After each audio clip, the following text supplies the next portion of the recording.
Okay, I figured it out. Good morning. How's everybody doing? Good, good. I just want to make sure everything's working for Calgary. And then we will start.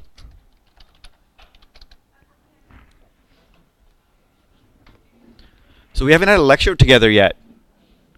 This is our first lecture together, so I apologize in advance for the pain and suffering I will cause you for the next 2 hours. I'll tell you a little bit about me. Oh, they're saying no sound. Why is that?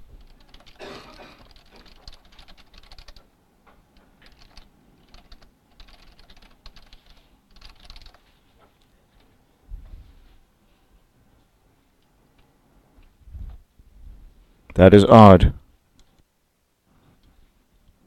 Test, test. The mic is showing sound.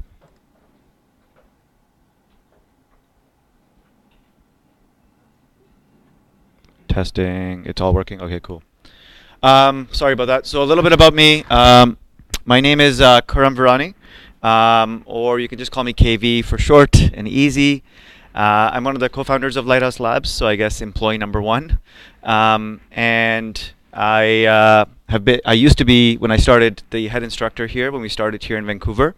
So 5 years ago, I moved from Toronto to Vancouver with the goal of A, relocating my life, and B, starting Lighthouse Labs. And 5 years later, here we are today. In terms of my background, I studied computer science at the University of Guelph, which was a 4-year program that was Bachelor of Computing, so less math heavy since that's not necessarily my strong suit, nor a passion of mine. But I loved computers at a pretty young age. I believe I was like 8 or 10 years old when I started actually like teaching people in my local community how to like use computers, mostly adults, like teaching them how to use DOS and word processing and things like that on like pre-Pentium days. That's where I probably didn't realize it at the time, but started falling in love with teaching and computers, and also taught further in high school and university and things like that. So I always knew I was going to get into teaching at some point in my life, and then boot camps emerged, and that was the perfect opportunity for me to jump into teaching instead of just doing making or development work. And then I kind of went back and forth between actually consulting / like part-time teaching for a boot camp, the very first one in Canada actually, called Bitmaker Labs, out in Toronto, where I again used to live, and then decided after a few cohorts there that I wanted to kind of do things a little differently and also not in Toronto, and so it was a perfect opportunity to start Lighthouse Labs. So quirky fact, I guess, is another thing I should do since I wasn't here for your intros. I apologize. I was in Montreal for the week with our students over there. So my quirky fact is that I grew up in Pakistan, and the city I was in is a coastal city, Karachi. And we used to go to the beach all the time, similar to what we have in English Bay, except not as clean, not nearly as clean. Like there was the area that was like, you don't swim there because it's pretty dark. And then there was like the area that just happened to be like upstream from it that was nicer on the shore. And I used to love going in the water. This is me as a kid, okay, disclaimer. And I used to love drinking seawater. I'd like gulp it in. My parents didn't know. And I would throw up like almost immediately from like dehydration / I don't know what was in there. And I did this multiple times in my childhood. And I wonder if like the mercury and other things in the water have screwed up my brain. So every time I have like, things that I forget, I'm like, oh, am I having like memory loss because of the water I drank as a child?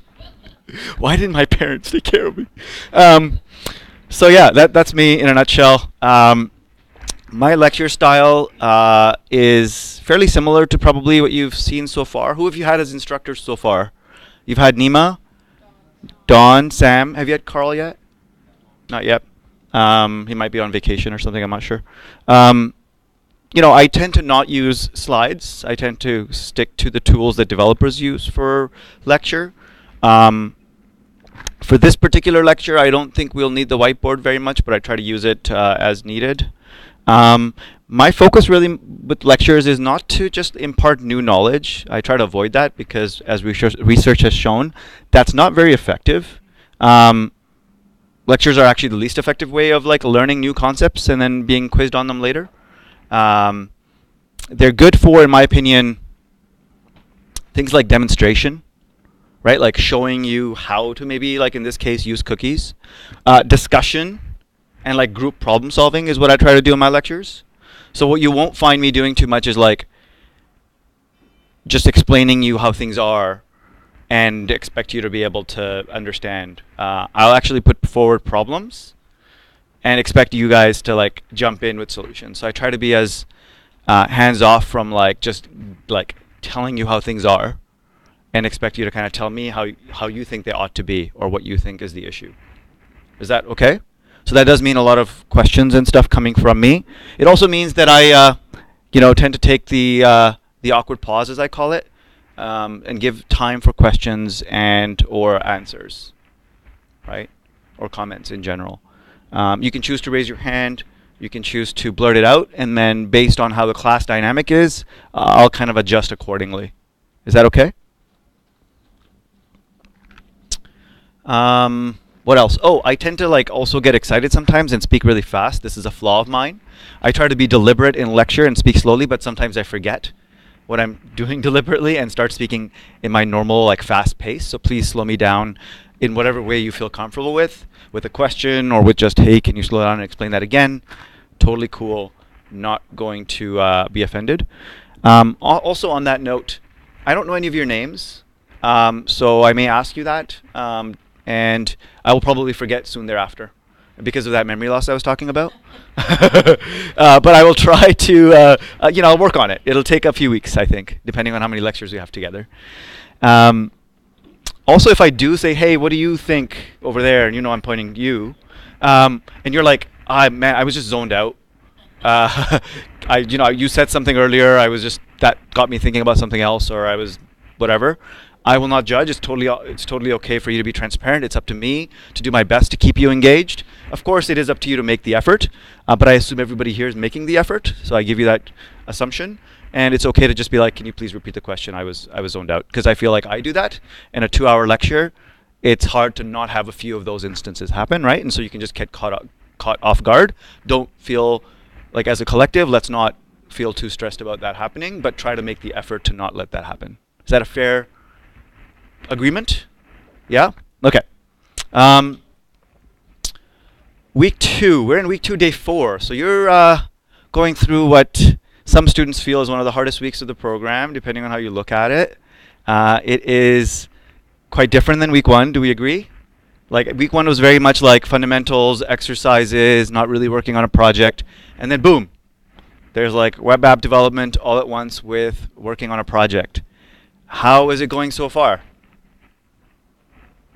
I see nervous smiles. I'm also, by the way, going to check in on Calgary like this every few minutes. Can I also have help from somebody in the classroom to monitor the Calgary channel and just proxy questions? Hey, Calgary's asking this, or Calgary's suggesting this. Does anybody want to volunteer this? Nobody? Yes? Your name? Rachel, thank you so much. Christoph in Calgary is saying it's going poorly, but it's really hard to say because are they being sarcastic? Are they being serious? This is the problem with chat, right? But perhaps they're being... There's going to be a GIF expression there. Very gify, I notice.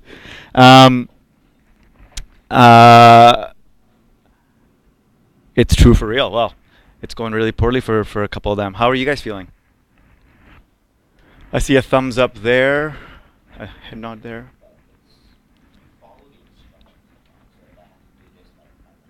Yeah. Yeah, there is definitely a heavy dose in this week of, let's call it, guided practice, right, or guided learning through like with some gaps of like, okay, now go implement this function here, right? So it's like we try to strive that balance between a tutorial and problem solving. If it was just completely guided, then you would be on autopilot, right? And we try to not have too much of that, but perhaps for some people they feel that it is too much. I'm curious. The good part is that everything we do in bootcamp builds on itself, right? So it's not that we'll cover something. We really try to avoid covering something that won't be used as a basis for something else. So that we don't, because there's a lot of digressions we could have, right? And so the hope is that even though you may feel like you're getting your hand holded too much here, that very soon, next week and beyond, as things start to settle in a little bit, you'll feel a little bit more in control of what you're doing. And being able to do Tiny App.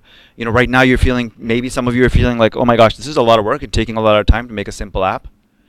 My hope is a few weeks from now, perhaps during the midterm project or beyond, you'll be able to look back at Tiny App and say, although we said and felt that this was really difficult and too handholdy, I could probably do Tiny App in a day, if I was to build it now. My hope is that by the time you graduate, you'll almost certainly feel that way. But even perhaps halfway through the course. So if that's any consolation to your concern. Any other kind of general thoughts before we go into the topic for today? Today's technically the last day of Tiny App in terms of content, like core content. So the hope is that you can get it to like a 80 to 100% by the end of today and submit it today/tomorrow. Right? Tomorrow there's a more heavy dose of stretch on it and some time to really fix those issues before you submit it. Right? And really review what the functional requirements are, because you will be evaluated on the project, right? And you could either successfully pass a code review, essentially, like you would in the real world, or it being sent back to you with some things that are critical that you need to fix before it can be accepted. You want to try to avoid that as much as possible, right? It's still a good learning to have that happen to you, because that happens all the time in the real world, but it does add a little bit more of the, okay, now I have to deal with this while I'm dealing with the next project. So you want to try and avoid that. It's not the end of the world. It does happen quite a bit. So don't be hard on yourself if it happens. Use it as a positive learning experience. But also do your due diligence to mitigate that risk, right? Use your peers and mentors to get it reviewed to your comfort before you submit it for review on the weekend. Cool? So we're talking today about cookies, and you've done a little bit of reading, hopefully, but it's not a disaster if you haven't, on cookies yesterday. Yes? Yeah. But I'm not going to actually do what I see some teachers doing or online programs doing when they introduce cookies. They kind of just go straight into, here's what cookies are, here's the mechanic, here's the problem it solves. Again, I think it's better to actually take it from a problem perspective and actually see what is the problem and how could we solve it even without cookies, and then how can we solve it with cookies, so that we really appreciate what they actually do. Because I find that this is one topic, not the only one, but one topic that new developers often mistake what the actual reasoning behind cookies is and what problem they're actually solving. So I want to make sure not to make that mistake during lecture. So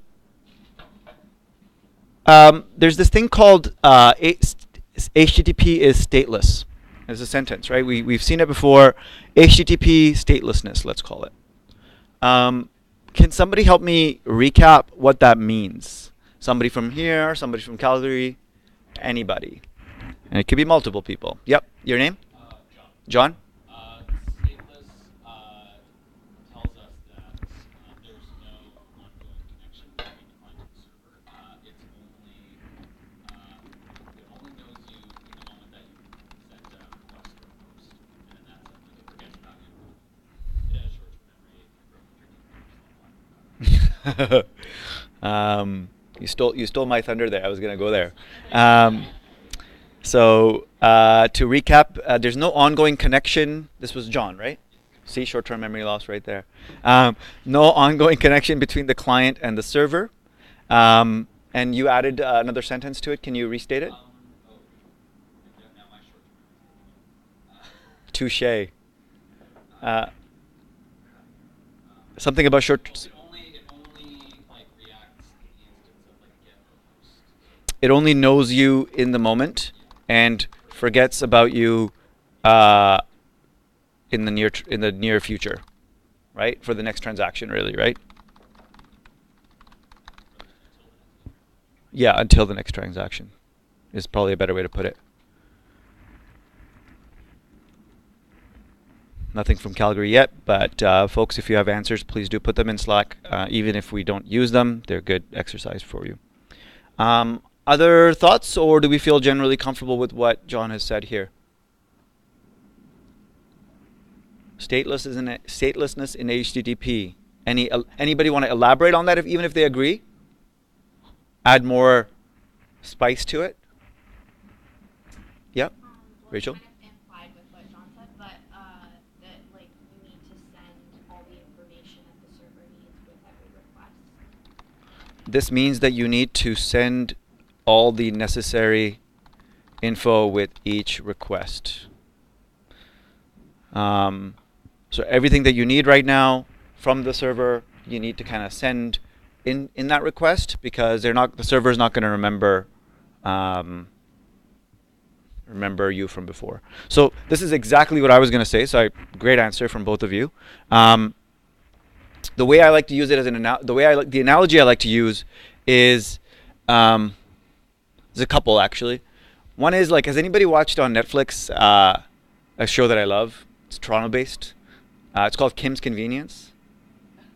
Yeah, some people here. Great show. I highly recommend it for after you graduate boot camp, of course, because get your rest.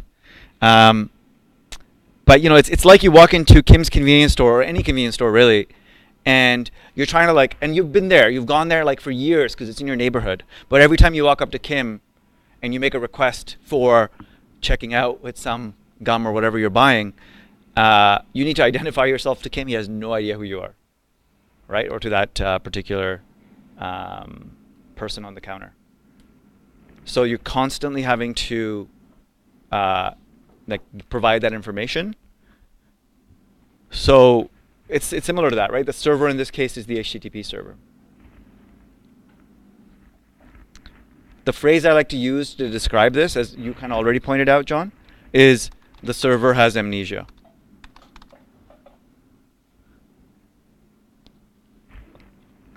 Specifically, it has short-term memory loss. And every time that you need to talk to the server, you need to remind them who you are. Why did we invent a protocol, HTTP, that has this problem? Why did we go out of our way, actually, to make it this way?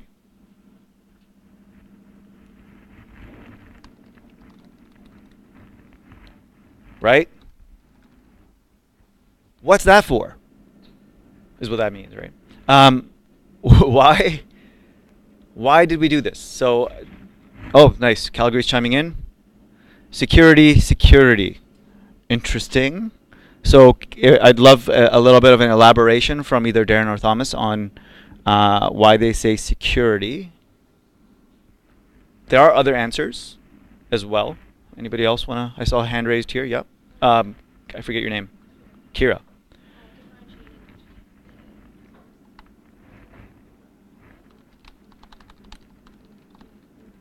Differentiating between users? What do you mean by that? I mean, if you go onto a server, you don't want to be getting other people's information. So if it's safe, and there's a chance that could happen where it's stateless, if you're going to happen, you're not going to be able to. Stateless. So statelessness avoids potential confusion on the server about who's who. Well, what's the alternative? The alternative is, and instead of it being very transactional where I forget who you are, as John had said, John, right, had said, hey, it's not a long-running connection where for everything that you need, we have one conversation versus you having to reestablish. It's like when you walk into Kim's convenience store and you buy everything that you need, and you kind of stay there until you have everything you need, versus going back and forth between your house and the convenience store, right? Or if we were to use another analogy of a phone call, instead of requesting everything with separate phone calls where the person forgets, why not just have one phone call and have the full conversation? So the alternative is really a long-term connection, which is actually what HTTP is built on. It's built on the ability to have long-term connections. Yet the protocol itself that we use, HTTP, doesn't really take advantage of that, right? So there already is an underlying layer that supports a longer term non-amnesia conversation between two computers, and yet we have taken that power away. Why would we take away that power and ability for the server to remember? Security and differentiating between users, I would say that if there's a phone call between us, like I'm gonna remember who you are, right? So it's not really helping us with that. The server is remembering all of your private important information, then it's somebody kind of some of the access to the server. Remind me your name? Sarah. So Sarah's saying, like, again, security, as Calgary was saying, there could be, if you're remembering things, that means you're storing that somewhere in memory or wherever. Yeah. And if there's a security breach, then that stuff could be compromised. Transactional issues. That stuff is more true for data. Data that's actually about you as a user, right? So that's actually the stuff that's in your URL database as an example, or your user database. All of that stuff is not really about what we're talking about, because that's beyond HTTP. It's what your server is storing long term, right? And it will also Increase the speed and reduce lag. I would actually argue that HTTP adds those things. So again, so HTTP as a protocol, having to constantly make requests and responses and remind the server who you are versus a longer connection is actually slower. So for example, video games that are like real time will not use HTTP for communication because they're just too expensive. It's too slow, right? So speed is actually, again, a detriment of HTTP. So let's put out negatives. Calgary wants, oh shoot, where'd it go? Sorry about that, Calgary. So speed is actually a negative, I would say, of HTTP. It's a con. And security doesn't really apply, in my opinion. We're definitely going to talk about security in this lecture, but from a different perspective, not in terms of storage. Because the storage comes kind of after HTTP, the server decides to store information or not, such as the URL database that you have, right? And that could be compromised, potentially passwords lost and things of that nature.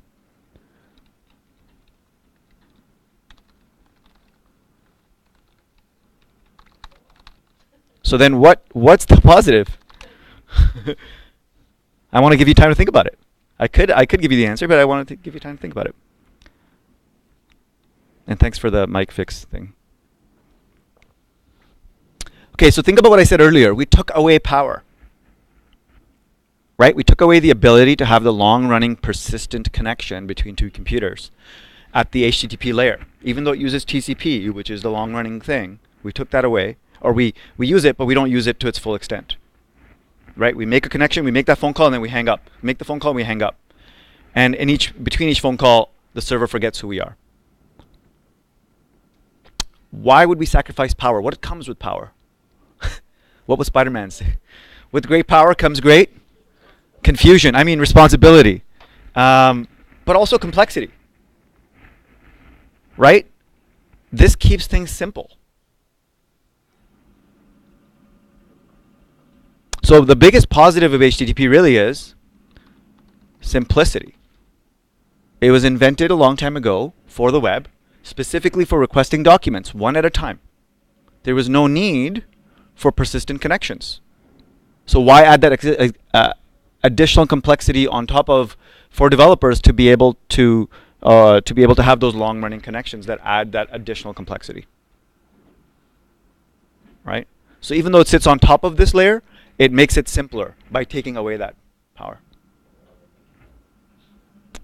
Perhaps. Okay, so we've lost that ability, at least in terms of the basics of HTTP. But then the web starts to develop, and we start to now need the ability of not just websites, right, where you can just request documents and get some information on some business or something, but actually start to register users, start to know more information about the user, and actually collect data, right? And so now what we need is the ability to actually do a little bit of recollection between requests. Somebody accesses the site, they log in.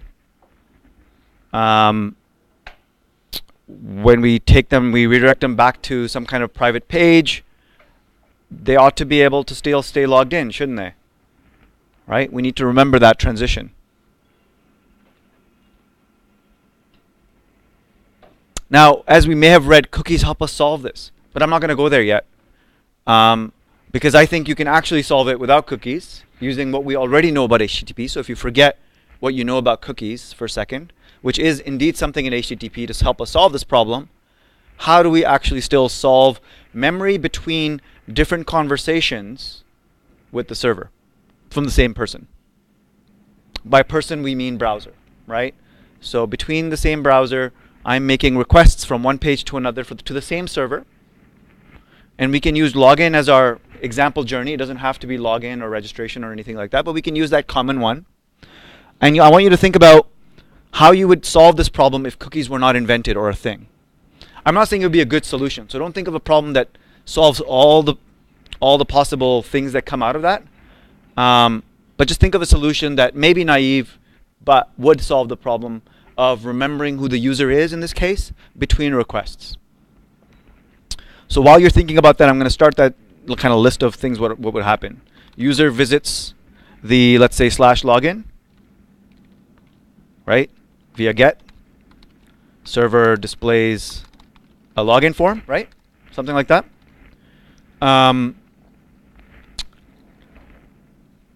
User fills out the form with correct credentials and submits.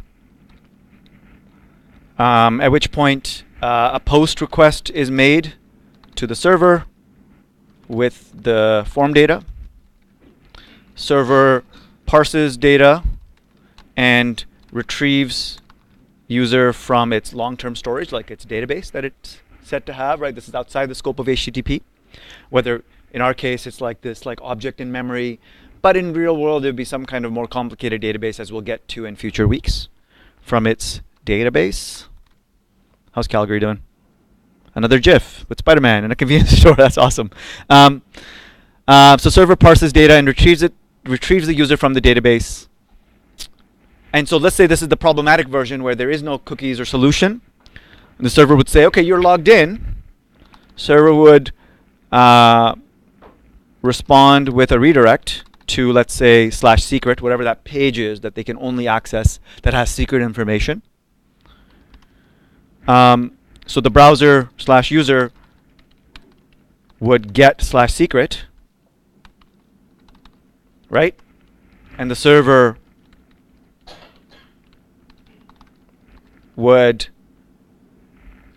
having forgotten anything about the user, would be confused and angry, right? Basically tell them, you can't access this page. Agreed? This is the problem that we have if we don't have stateful communication between these two requests. So this is the problem we're trying to solve. Step 8 shouldn't happen in this way. So I've laid it out. Can you see the text back there, by the way, or should I increase it a little bit? John, do you want me to increase it a little bit? How about 2?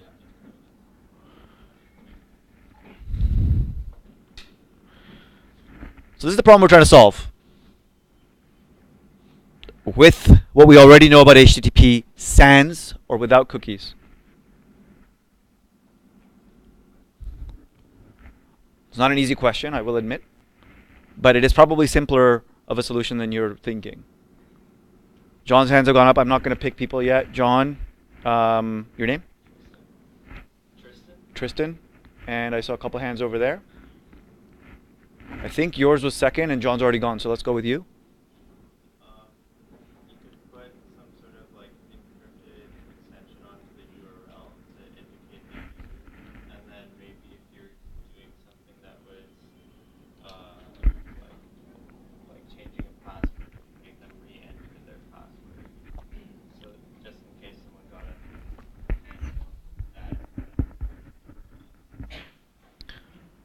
So Tristan's answer is, I'm actually going to take a part of your solution only because you've gone a little bit further. The key part of what you were saying was, where did you decide to put state? It wasn't in the cookie. because you didn't. It was in the URL. So put state into the URL, because an HTTP request is really made up of two important pieces of necessary information. What are those two pieces of information that make a request a valid request to a server?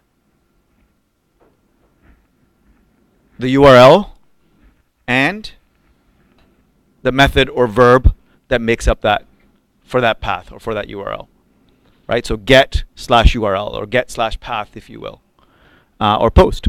And so really, you've decided, okay, well, you know what? Like, I don't have cookies to put state into, so I'll put it into the URL. And then you went further and talked about encryption and re-asking for password and things of that nature that solve different problems beyond that.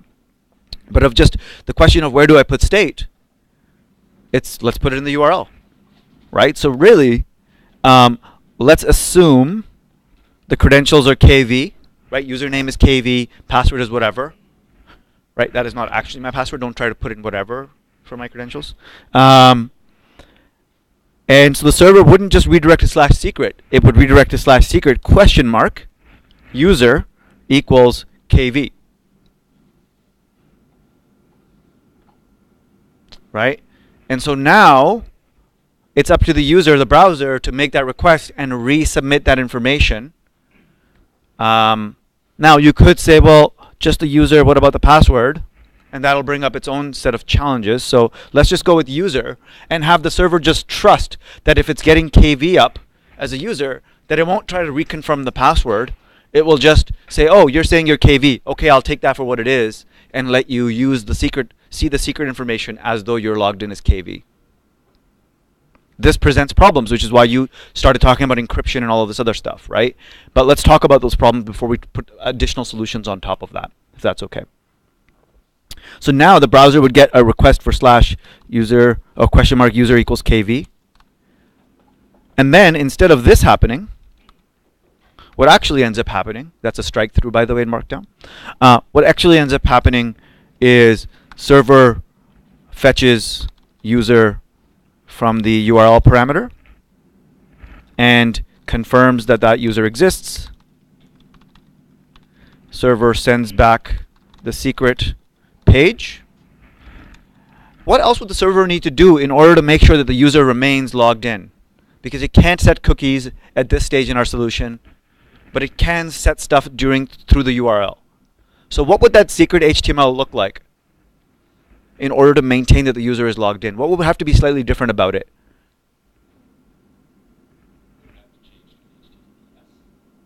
We're going to get to HTTPS, but that doesn't solve this particular problem. Because let's say there is another link on that page that takes me to secret 2, secret 3.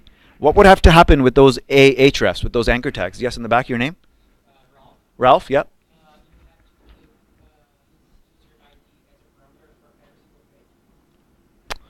Right. So server, I will put it up here maybe. Server renders HTML with all internal A tags, internal links, having to manage that state. So it would append question mark user equals KV, like conditionally maybe, depending on if you're logged in or not, to every internal link in order to maintain state. Is that what you were saying, Ralph? Yep. Does that make sense to people? And then it would, of course, send back that HTML. Right? At which point when the user clicks secret 2, they're not just clicking secret 2, they're clicking secret 2 question mark user equals KV, and the server goes through that process of, yeah, who are you again? Oh, you've sent me the user. I'll trust that you have access to user KV now. Now, as you may or may not have guessed, this presents some additional problems. Right? What are those problems? I'm guessing Tristan knows what those problems are because he went further with the solution. So I'd like somebody else. Did I say your name right? Yep. Okay. So Darren.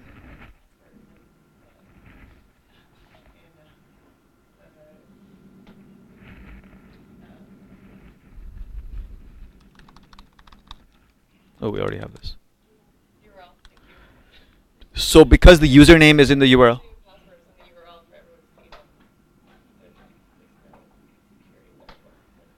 Yeah, that's the biggest problem here is what's the point of login when I can just put in a username into a URL and the server will trust that I'm signed in. Sorry, Calgary's not getting audio. Oh, sorry. Calgary, do you want to try again? How's the audio now? Testing. It might have just been the mic being moved away. My apologies. The coffee is a detriment to this lecture. So what's the point of login when I can just put in a username into the URL, right? Is the issue. Because the server will just trust that I'm logged in with KV. And what does this really allow anybody to do? Yeah, pretend to be you, right? Somebody can just impersonate. So the biggest problem right here, if I was to sum it up in one word, is or two words, easy impersonation. Impersonation. Right? I don't need to know your password. I can just put in user equals KV into the URL.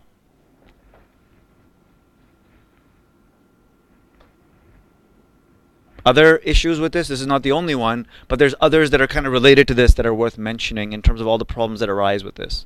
Yep. X? Nice. So, another problem really, I think that it's not really setting a state for the server. It's that you're just dynamically asking with that username every time on the front end. The server is not in a state. It's just your front end state, which Yeah. causes a lot of problem. Like you have to do the e tag and like manage the names. So X is pointing out like a more deeper kind of concern, which is, wait, but you're not storing state on the server, you're giving the responsibility to the client to send back the state every time. And this is actually an unfortunate reality of HTTP. Because HTTP doesn't have that persistent connection, it's actually up to the user to remind me who they are. So if you think about the problem of like Kim having amnesia in Kim's Convenience, well, you can't solve that amnesia per se. What you really can do is just quickly remind Kim who you are every time you walk into the store. So is URL the best way to do that? URL is not the best way to do that, right? And we're going to discover why through this conversation of what the problems are. But as a preview into cookies, cookies do the same thing, and we'll get to that, right? And that's a common confusion that people conflate cookies with server-side storage, but it's not really. And that's what I was speaking to earlier about what are cookies actually doing? And so I think through this journey, if we do it properly, we'll appreciate cookies for what they actually are versus what we sometimes confuse them to be. And I could see you potentially going in that direction, so that's why I wanted to do it this way, right? But I'm glad that you brought that up, right? That is a common confusion about the difference between this implementation versus cookies, as an example.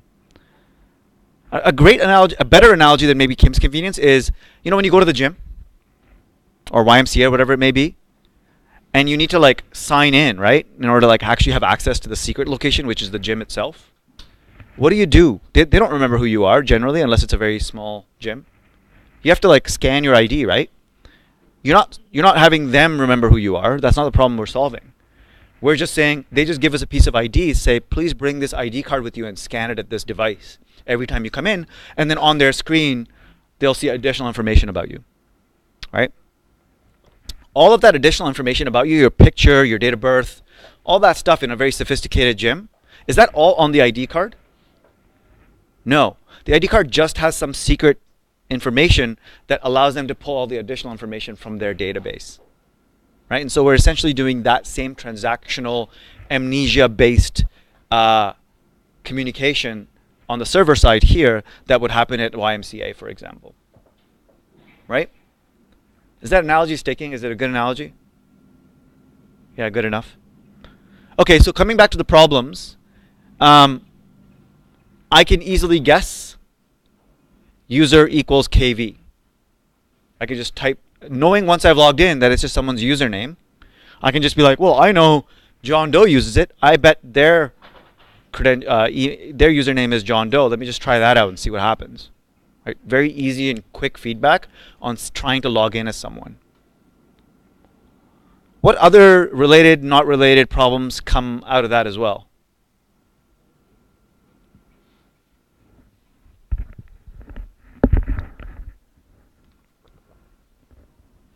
Awkward pause.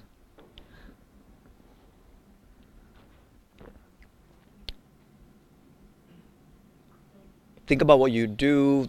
Yeah, you want to take. Like pretty like time consuming to have to get so many elements to change all the anchor tags and all the things. Yeah, so you pointed out the problem that is kind of here where we have to conditionally render like 9a essentially over here, where we have to actually add additional complexity, slightly more, it's not anything too crazy, where we have to conditionally add question mark user equals kv to each link on the page, on every page, right? In order to maintain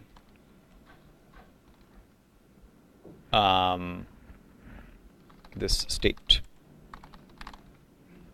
I agree. That is an additional thing that the dev has to think about. You know, in your EJS, you would, for every link, you'd have a question mark and then put in that username conditionally because they may not be logged in. Yeah. Maybe like websites that you don't have a login for. Like some of the examples, I guess, in the reading, the cookies just know what language. The cookies just know. Know what language is left. So Yeah. like the ESPN, I don't have a login. Yeah. So I guess like websites that don't have login. Yeah. We're using. So we're actually going to do login demo after the break. Sorry, not login, language demo after the break. To your point. And then we'll actually do login as well. So we'll do language selection with cookies, and then we'll do login selection with cookies in the latter half of the lecture. But you're saying that. What about other things that you want to remember? Is that what you're trying to say? Yeah, I guess like different URLs that you don't have a login for.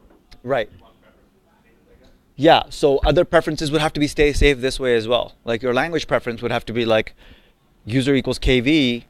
And either the language preference is stored in the database, it could be that, or it's stored in the URL as well, like ampersand language equals en, right? But you'd be using this mechanic of storing state in the URL. So while we're using the login as an example here, it doesn't have to be with login, right?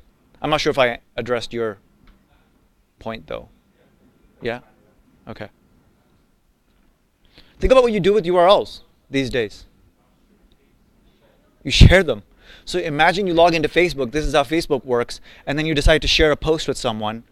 Guess what that post URL is going to contain? Right? So it's very easy to accidentally, or maybe even intentionally, share a URL with your login information.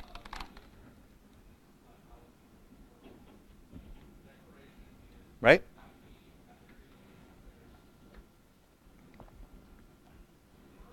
Similarly, if someone's simply just looking at anyone looking at my screen can get my login information. Isn't that another problem? Because they would just see in the address bar, username equals KV, or user equals KV, right? So that's another problem. Again, related to impersonation, of course. Any others?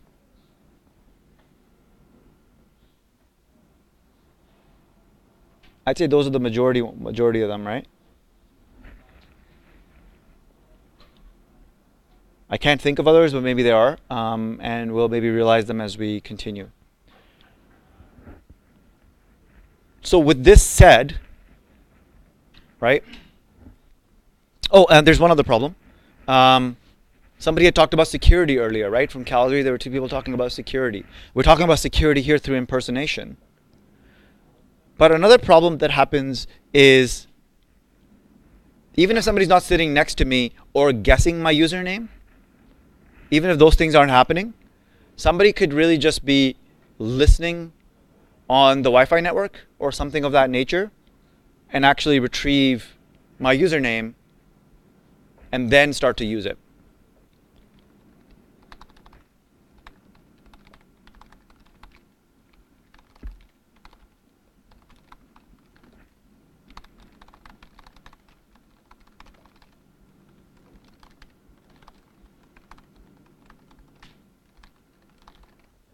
Right? So there's also that problem that we'll solve by the end of this lecture as well. Right? Any questions or additional things before we take a break?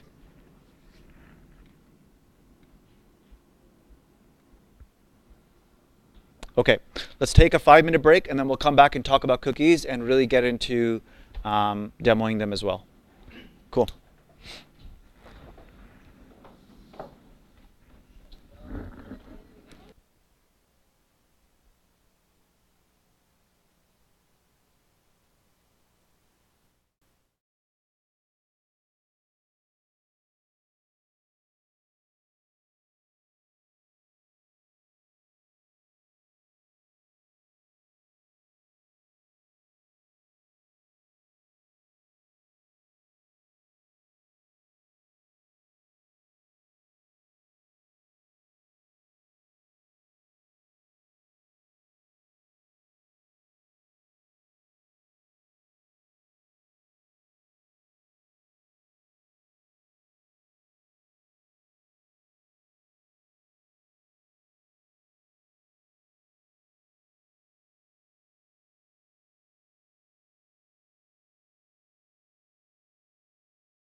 Okay, so we are getting ready to resume.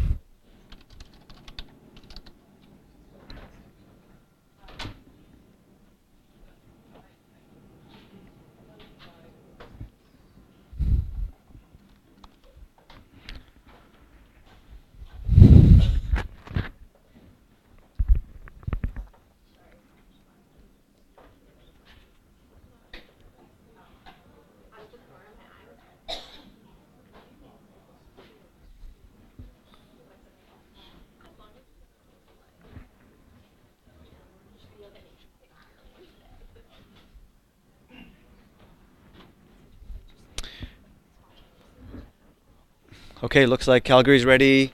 We're ready here. Shall we resume?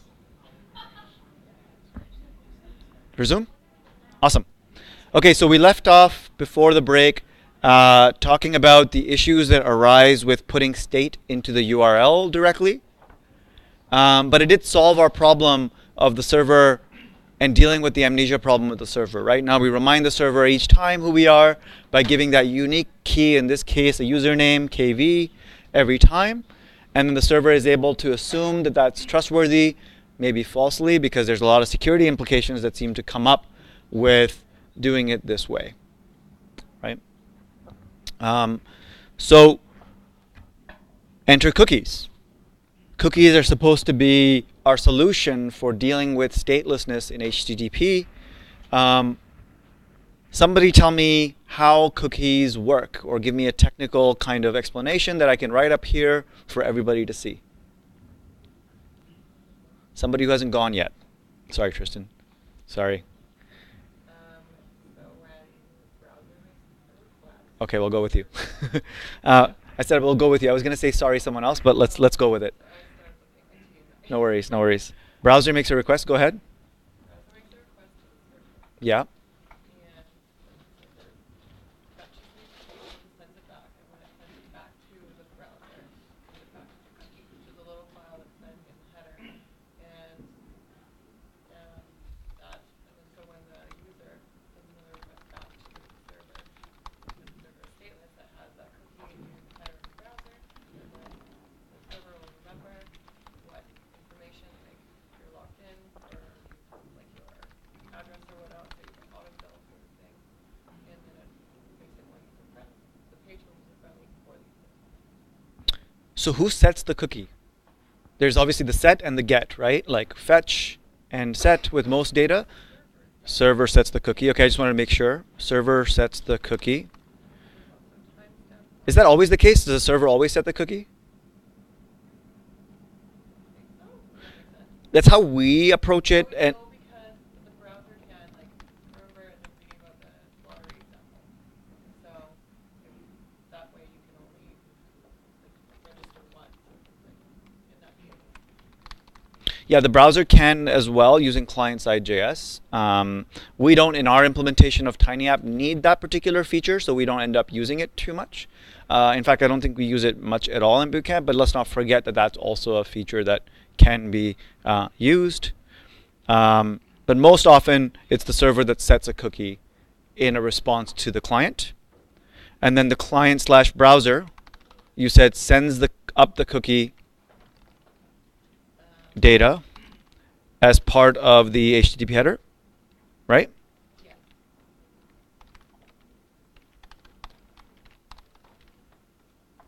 When does it send it?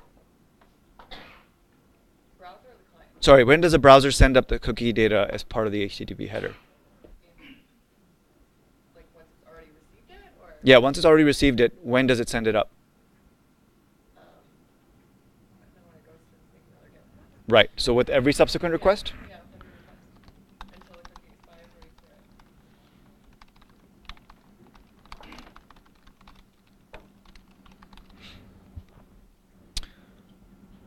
This is very similar sounding, isn't it? The server is setting some state. In our case, it was in the URL. With the key value, we should say. There's key value. We forgot to add that. Most data is key value pair, isn't it? We see that in the URL. We see that in cookies. So the key value pair, text information, as was said. And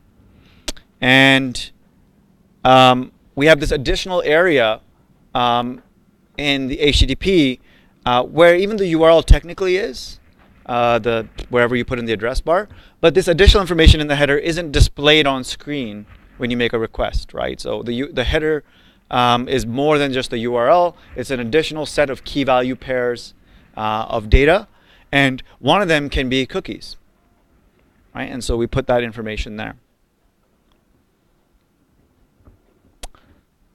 So really what we've done is we've taken that user equals KV, and that example that we have here, where we wrote down these 9 steps, instead of it being in the URL now, it's no longer in the URL, and it's going to be in this, like, the same data, user equals KV. So let's just say we're taking exactly that, right?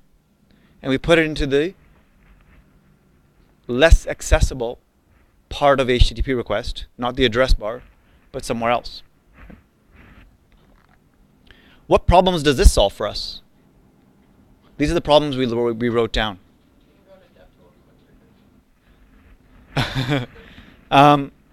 So is the impersonation still easy then?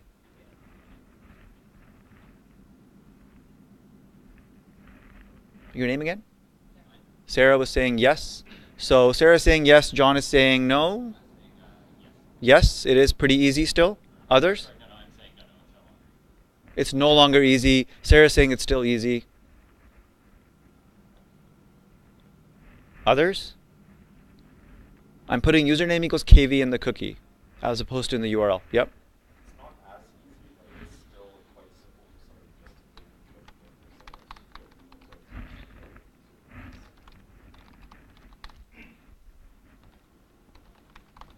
Is this what you're saying? Not as for a non-tech savvy user? Yeah. Right. So in terms of like intentional impersonation, it's still relatively easy for somebody technical, as Sarah was saying, right? So, but still not as easy as before. So with technical knowledge, use dev tools to modify, set a cookie, and attempt to log in, right? Still have that problem for the most part. Do we have this problem here? Additional complexity where we have to append the data, the user equals KV part, the state part, in each URL, in each link.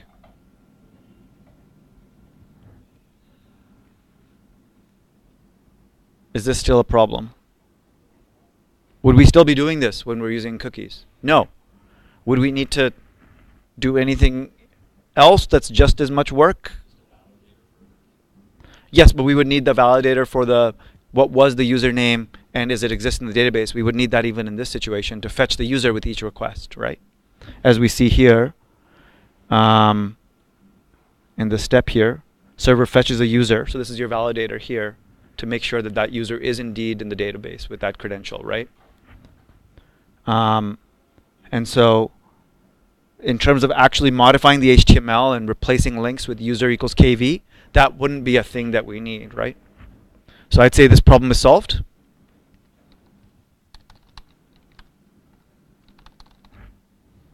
But you still have to send the cookie with each GET request, don't you? So that's actually an important point. The question from Rachel is, but you still have to send the cookie with each request. So what we didn't write down maybe, the important bit about cookie, I guess we did write it down. The browser client, we should just add the word automatically here. There's a contract between a well-behaved browser and a well-behaved server that when I set a cookie as a server, so when YMCA gives you that ID, that a well-behaved customer of YMCA will come back with that ID each time without having lost it or forgotten it or whatever, right? And so similarly, the browser will also automatically send up that ID, whatever that set of data is that we've set for the first time. Unless, of course, it's expired or deleted by the user intentionally. So the idea is that the server doesn't have to do additional work, nor the browser actually, nor the user.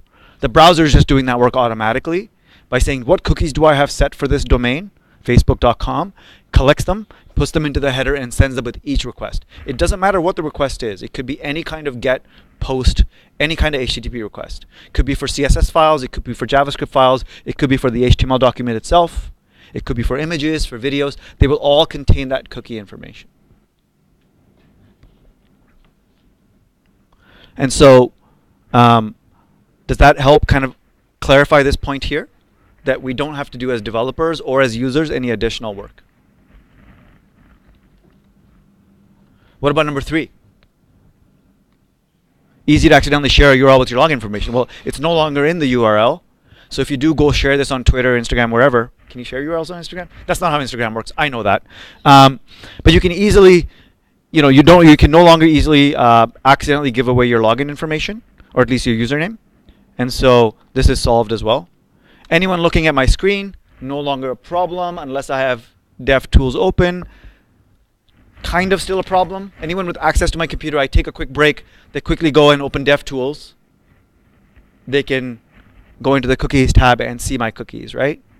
So it's solved, but can still read them with physical access to the machine. Right? This is some of the hardest stuff to solve in terms of security. Right? Some of the bigger breaches that happen with very secure systems is in-person breaches, right? Where hackers will trick the user into giving them information, so they essentially are mimicking that physical access, or actually get physical access to a machine through like a USB key or something like that, and retrieve information that way. So this is hard to solve, but we've at least solved the very easy, like you just are able to just scan my screen and be able to see it. What about this one here? So somebody who's listening on the Wi-Fi network can easily read the request and actually see that user equals KV is being passed up. Before it was in the URL, now it's in the cookie. Is it still readable? Yep, Tristan? I think because you're sending a request and that listener would be able to see the request, they'd be able to see the cookie. Yep. Cookies are still plain text, just like every other part. So not solved. Just like every other part of the request. Right. So we still have this problem. We'll talk about that a little bit after. Okay, so let's do a little bit of coding to actually play with cookies a little bit. And as we're doing that, we'll talk a little bit more about some of these problems and how they would be solved, the ones that remain. So language switcher demo. This is one of my 2 demos. We're at 10:15. I expect this one to take about 15 minutes to 20 minutes, depending on how things go. And then I hopefully want to get to another one, which is user authentication. So what you're essentially doing with Tiny App, but of course with a simpler scope. I'm not going to implement all of like registration, login, all of that. I'll just do login, and I have some boilerplate code just to get us started so that we're not spending too much time with stuff we already know, like how to make a form, right? Yep. I don't know if you want to talk about it, but can you set a cookie to be an IP address so that it makes sure that it's the same computer? We can talk about IP addresses. So the question from Tristan is, can we talk about IP addresses as a way of like using them in some way, whether it's cookies or not, to further enhance security? So remind me near the end. If we have time, we'll talk about IP addresses. If not, it'll be a conversation for later. Cool. I'll write them down.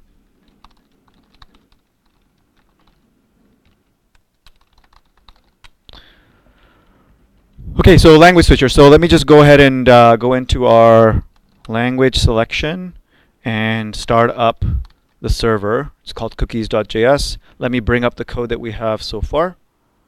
So what we've got here is a very simple Express boilerplate code. Most of it should look familiar.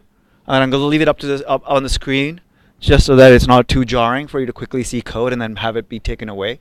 But essentially, we're even going to comment this out. And so we have essentially EJS-based, very simple Express server running on port 8000 by default. And it really has how many routes? I only see one. It's an app.get for welcome. And so all it does is render the welcome. as the home page, and this is the home page. Kept it very, very simple. It's not even properly structured HTML, but I don't care. That's not the goal of this lecture. And really, the goal of this whole app, just to demonstrate how we would do language selection with cookies, right? So we would be able to maybe toggle between different languages, in this case, English and French. And what we want is for the user to be able to like say it once, and then store it as a state, as a preference, and then anytime they come back to the site, automatically, instead of taking them to the welcome page, which let's actually launch it. Instead of taking them to the welcome page, that's just a basic, maybe not a very good UX, but it doesn't matter. All it says is like, what language would you prefer? Because I don't know. Maybe this would be in the nav or something in a realistic app, but whatever, we don't care about that. And they have to select English or French, at which point it would take them to all pages. Now we only have one in either English or French. So what I've got is, just to keep things going a little bit smoother, I've got an English and a French template, and all it is the welcome page in English format or welcome page in French, right? And so the idea is that they would see the right version based on their cookie that we've set. So how would I go about working on this so that it starts to come to fruition? How would I go about implementing this?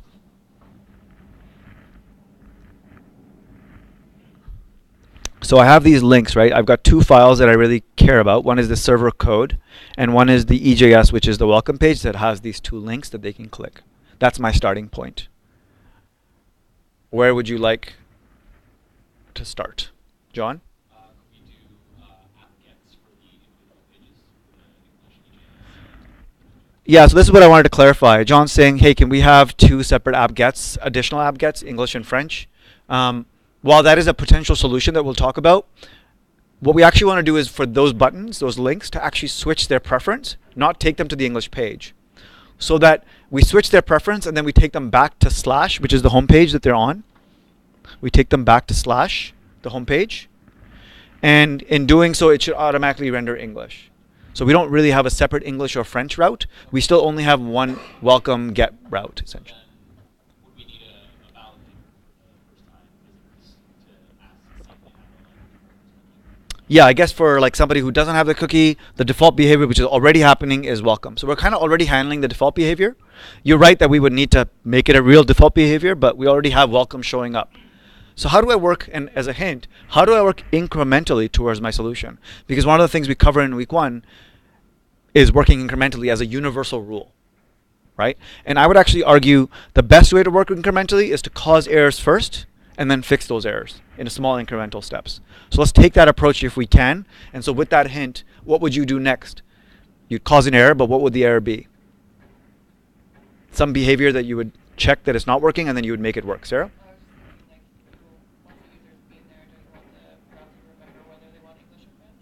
You'd want the user to remember English or French, so we're going to have to use cookies, yes. This part here, require cookies. The problem is I can do that, but no worries. No worries. So the question is like, what can we do next that is an error so that we can fix that error to move towards our solution? The solution ought to be that we need a route to switch languages. And then once that route is hit, we would set a cookie so that future requests to the home page would include which language is preferred, and then we would render English or French accordingly. If we don't have the cookie, we would render welcome. But I would rather not just implement a solution that I can't test. I would rather have an error and then fix that error with a solution and work incrementally. Nothing from Calgary yet. Anything? Tristan's gone a few times. I want someone else. X, yes? Set the English and French route. This is what John suggested, but I suggested that that's not a good solution. It does solve our problem.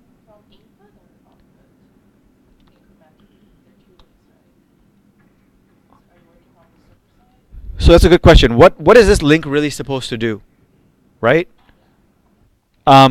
Is it supposed to just do this and then see the English page? I would say no. It's supposed to like take me to a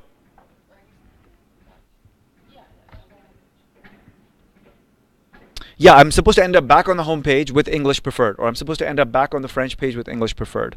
So really, these things should do something about like language preference, but not just take me to the English page. So maybe like if it does go to English, or let's call it lang en, just so that it's like multiple languages can be subdivided with lang, then it would look like something like this. But that doesn't mean that they're going to render the English welcome or render the French welcome. They're just going to set the cookie so that all future requests know what the preference is. And then they will redirect. So really, they ought not to even be gets, but we'll just make them gets for now, just to be lazy about it. Am I making sense, or have I confused people? But notice what I did here. I didn't make a solution. I actually am intentionally causing an error. What will the error be here? When I refresh, this is going to work, and these links now point to lang en and lang fr, right? When I click these, what do I expect to happen? So that's the second step. Have a hypothesis for your error. 404 route not found, right? Cannot get /lang/en is the express error. And depending on what server you're using, it may have different language to really just say 404 in a descriptive way for the developer. And so there's my error, and now I'm going to solve that error. So what am I going to implement? I'm going to implement that route. Now, we're doing a get here, but really the right approach here would be a post. Can somebody tell me why? Exactly. Changing the state of the server is sending information that will change state, therefore should be a post. It should not be a get. It could be a post, it could be a put. So far we've really only learned about post formally, and so we're going to use a post, or we ought to be using a post. So I'm going to put that as a to-do, but I'm not going to implement it that way, just because it's more important that we understand that it ought to be that, but that's not, again, the focus of this lecture. And so here I'm going to have my request response, right? And that solves my cannot get problem. It's not the full solution because this is empty as a callback. And what may happen next is another error, and that's okay in incremental development. In fact, that's encouraged. So now, what will be the bad behavior that I will have from the server as a result of having implemented a partial solution?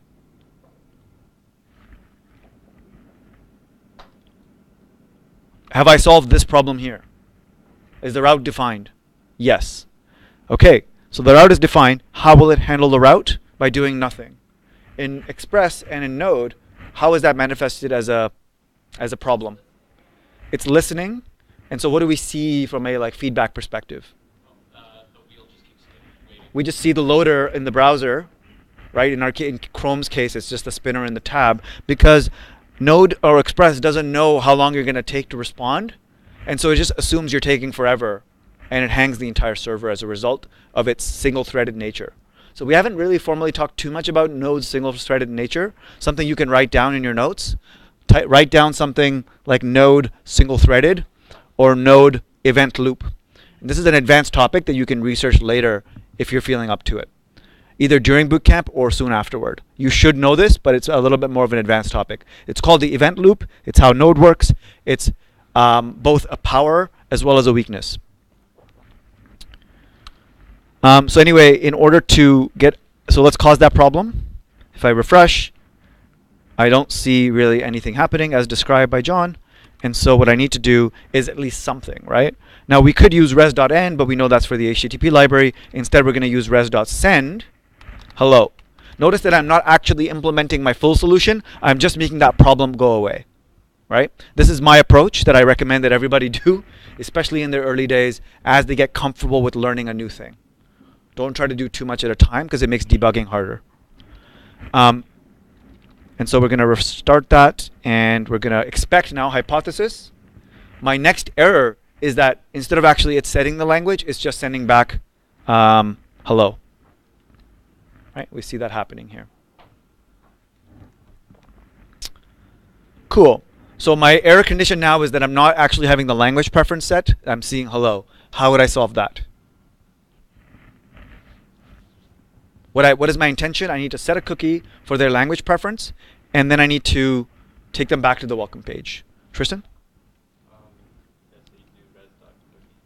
Res.cookie to set a cookie, give it the actual the key, let's call it lang in this case, and the data, let's call it en in this case, right? Key value pair, we're using a function to set a cookie on the response. It wouldn't make sense to set it on the request because the request is incoming, the response is outgoing, we need to set a cookie on the response. Agreed? The problem is I'm writing code here, I better be able to verify that this is working. So before I even run this, I should have a solution, A, as a hypothesis, and B, how I'm going to test that hypothesis. So how will I do that? Now you guys have gone for a while, so I'm going to mute you for a few more minutes. Somebody else, I'm going to start picking if I don't have other students. Yep. Well, remember your name again? Eve. Okay. Yeah. Let's use our dev tools. And I'm going to zoom in a little bit here for you folks. Application, cookies, right here. We get to see all the cookies. Don't forget to hit refresh. There's a bug, I think, in Chrome that sometimes it doesn't actually refresh when it ought to. There's no cookies for this domain. It's not that my browser doesn't have any cookies. It's just for localhost 8000, there are no cookies. For Facebook, I could still have cookies. They're not going to be shown here, right? And so we're going to do that. And then, of course, we still need to send back the hello that we had, so I shouldn't get rid of that because we need to send some kind of text to finalize the response and end the response as well. We can set multiple cookies, but there's no reason because this particular action is only responsible for sending the language cookie. So let's test that out. And my expectation now is that when I go to lang en, that I will see the cookie set. And when I hit refresh, indeed I do see the lang en set after refreshing that request. And another way to look at this is here was my request for where is it? Request headers. Here is my request. And there's the host. And then the response actually has our set cookie inside of it, right?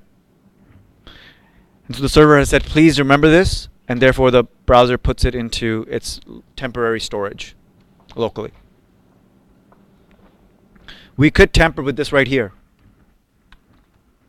right? So we'll leave it as en.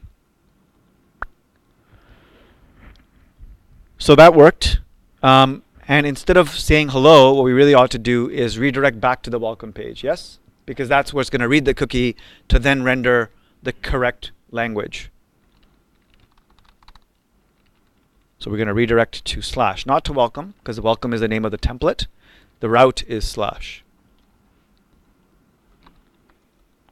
So here we are. I'm going to refresh here. What I expect to happen now, if I look at the network tab, is I expect to see, let me clear this. I expect to see two requests, one for en and then another for the home page. And indeed, that's what happens. Because this one returns a redirect, the browser actually does another request to the redirected location. So here again, we set cookie. Here, we're now sending up the cookie as part of the request. Right? So the browser's automatically doing that, no extra work for me. And I'm back to the home page. What's my error condition right now? Well, it's my thing that's not working. The home page needs to now show English, not just the selector. So at this point, I will need to have a conditional to see if the cookie is set or not. Rachel? Calgary has a question about the cookie expiration. Why did the cookie expire in 1969? I've forgotten to look into that. I think I had another student last cohort ask me the same question. So let's take a look at that cookie again. Its expiration is set to the end of 1969, literally the last second of that year. Can anybody guess why? Yep, John? It's to set it so it doesn't expire. It's to set it that it doesn't expire. Like you put it in the past so that traditionally, like if clock runs past that date. Yeah. Yeah, so the way time is usually stored in, I guess, in computers is what's called epoch, which is, for our current timeline, zero starts at the beginning of 1970. And you can go negative or you can go positive from there. And so they've just set it to -1, which is 1 millisecond short of 1970. And that just means basically it does not expire. They could have set it to the maximum value as well, whatever that would be. But they've chosen to use -1 as the does not expire. That's my guess for why it's like that. But I haven't validated that guess with research, so if you want to just double check, you can write that down. Hopefully that answers Darren's question. Okay, so here we're going to need to read the cookie, right? Any suggestions on how I would implement this?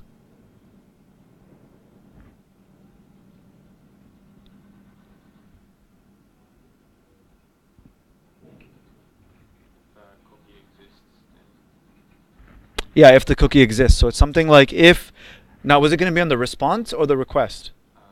response. It's going to be on the request because it's coming up from the client. The client is now sending cookies with each request, right? So if request dot cookies square brackets lang is equal to en, then we will res.render, and we already have in English. Otherwise, so we'll just forget about French for now because we're doing a simple solution. We'll add French later. Otherwise, if there is no en set, we'll just assume that they don't have anything set and we'll just go straight to welcome. This is not our final solution, but a good enough solution for now. Will this work? Yes, yes. Any others? Anyone want to guess no? This will not work. Why will it not work? You're like, am I muted? Am I muted? I don't know. X?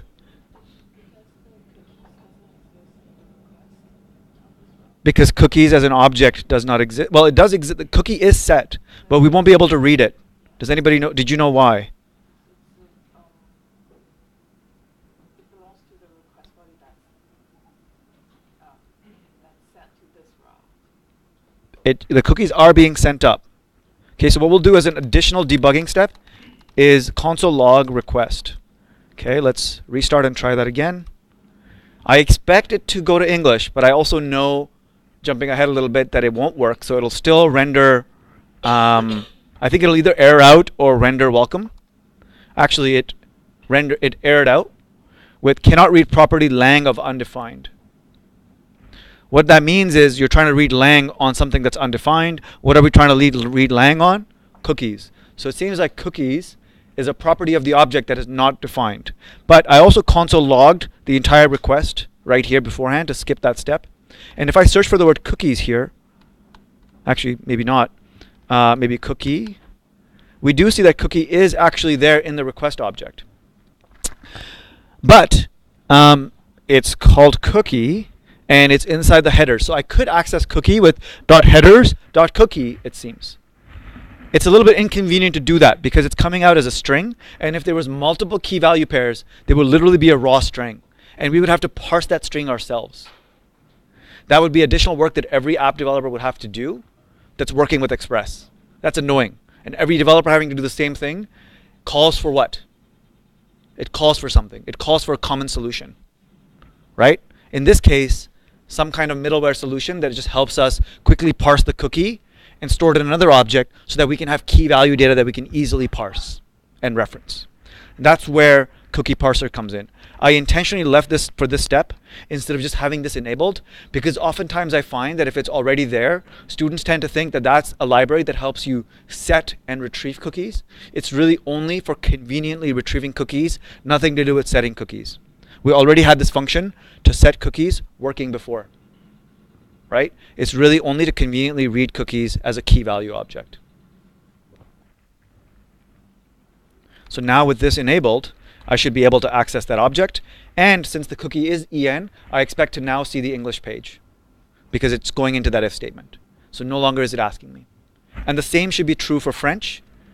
If I try to go to French, which I can't right now, so if I select French, if I delete the cookie, notice that it didn't show up. I had to refresh. If I delete the cookie or change it to French, FR, then if I refresh here, my error condition is that it's not showing me the French page.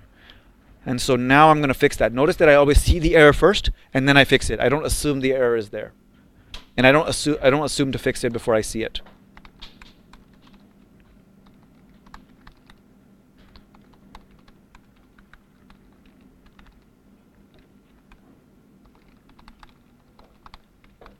So this simulates that they've clicked French.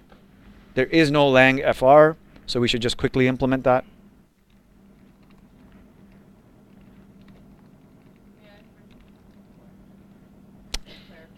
Yeah, you bet. When you're responding, you write cookie. When you're replying, it's cookies. Plural. Yeah,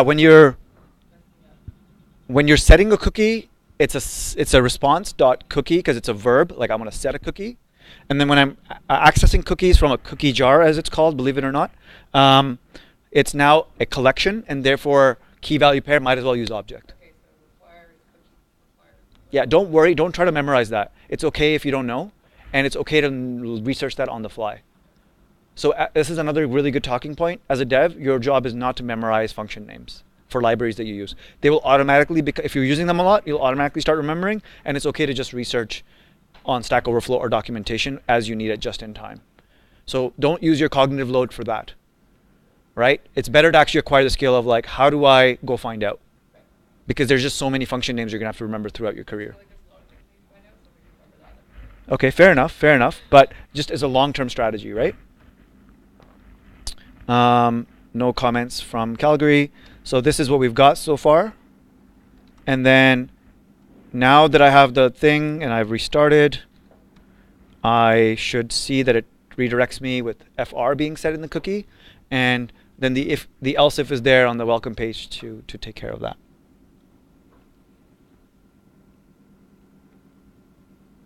Any questions about what we just implemented? Does this make sense to everybody? Of course, this will go out in the notes, so you'll have the solution. Please don't code along. Yep. Remember your name? It starts with a K. Kira. Yep.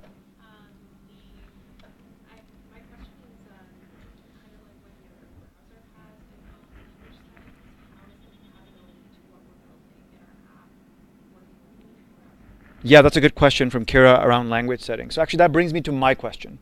So we'll actually answer your question in a second.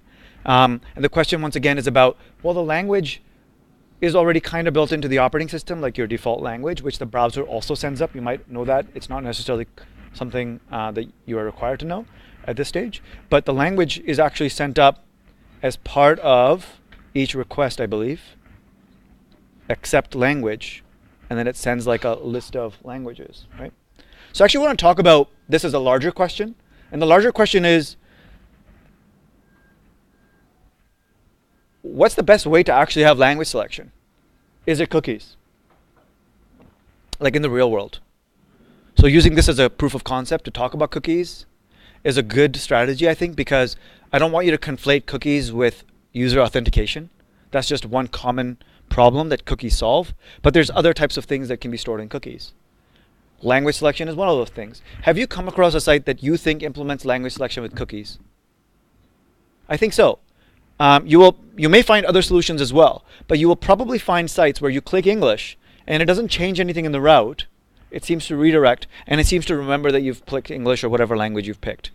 That's likely using cookies, right? So it does seem like it's a solution that's practiced in the real world. Is it a good solution? Is still a question that stands.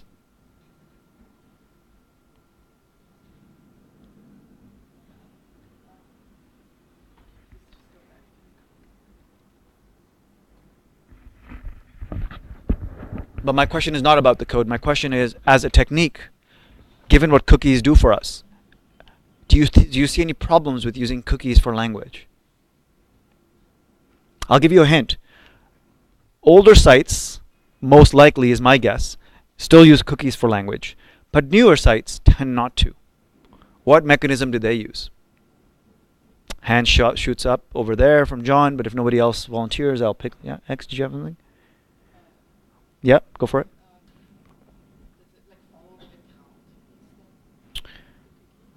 Does it follow the account? So perhaps instead of at the cookie level, it actually makes a state change that's longer term, like in the database under your user database. It stores like your language. Yes, that is a potential solution, but it has, I would argue, the same problems that cookies does. And so my question still stands. How else do you see a language or EN or FR when you go to a multilingual website or a blog or something like that that is multilingual? Where else do you see the language keyword? In the URL. So it seems like there's an alternate solution, which we talked about very early on about managing state, right? When we talked about managing state, our pre-cookie solution is actually to put the cookie data or the state data in the URL. And you will often see websites do this.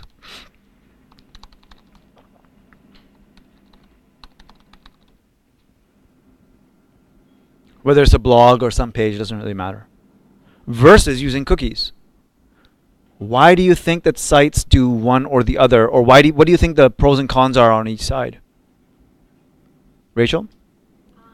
Well, they can detect where you are, so they could probably just redirect you to like the appropriate language without you having to choose, which would just prevent an extra step. So actually reading your language preferences from the HTTP request is a solution.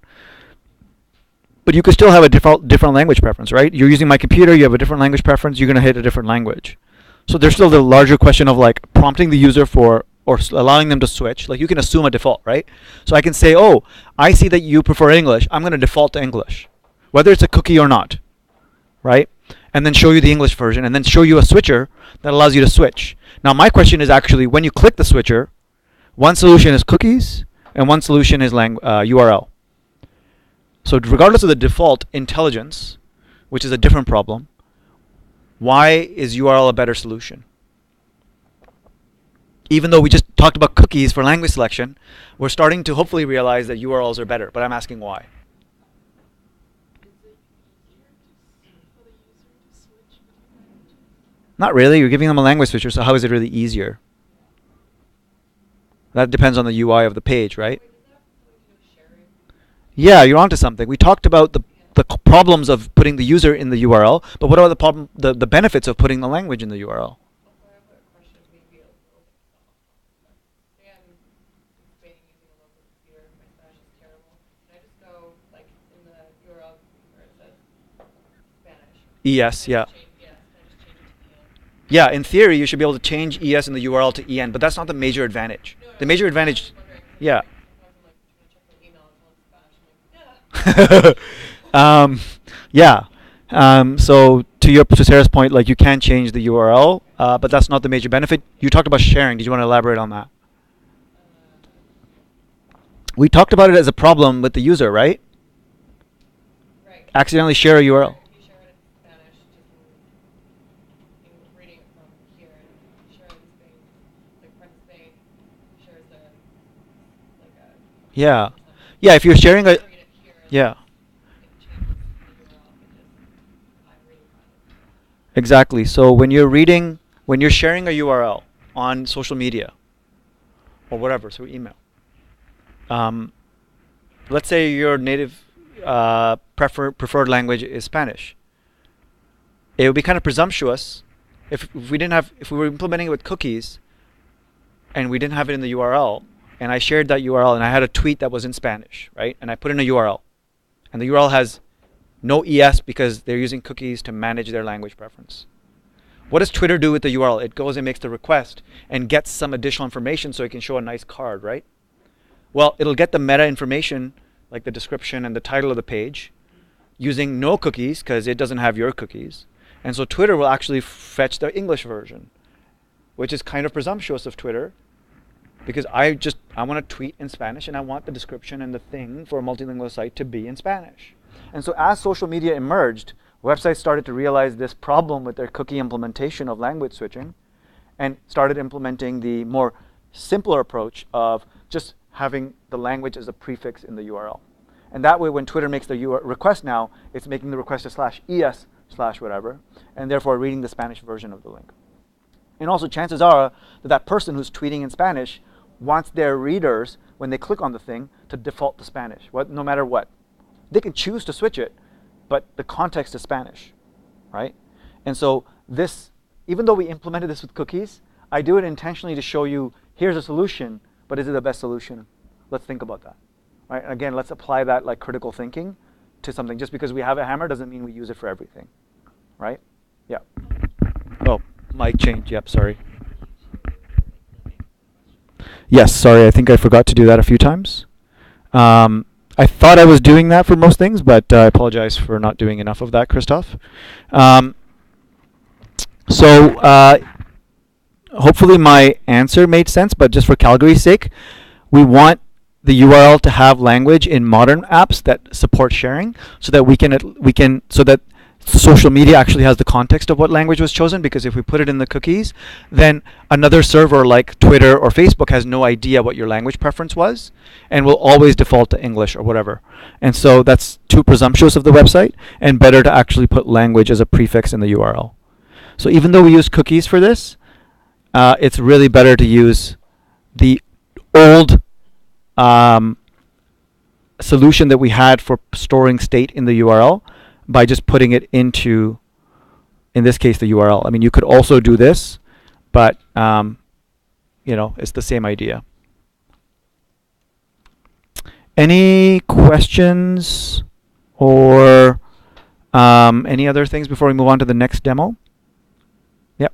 What other sort of things that could be implemented with cookies but are better for the URL other than language? What other cases are better for the URL? I guess I haven't given that thought. So like instead of language, what else could you put into the URL?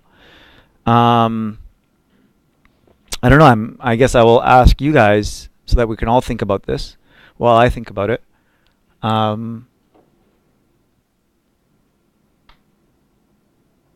Perhaps if the website is very like theme oriented, and maybe for some reason you want the dark or the light theme to be shared because the particular demo that you're showing on that page, the light or the dark matters. So like you're sharing some kind of a demo of some animation, but you want it to be on dark theme or light theme based on the animation. You would want to persist that in the URL so that it's not just in a cookie setting. That's an example. It's a kind of a very specific example that I can think of. I'm guessing there's more generic examples, but I can't think of one off the cuff. Did you have one? No? Share shopping cart. Somebody. Shopping cart, yeah. So that's actually an interesting one. So what if you wanted to actually share a cart with someone, or a wish list or whatever? What do they call it? Registries or something like that? Chances are, though, that a shopping cart or a registry has quite a bit of information in it and too much to store in the URL.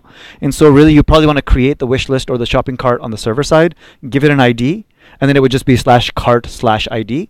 So you are storing state in the URL, but the state is just the ID to the cart, not the details of the cart itself.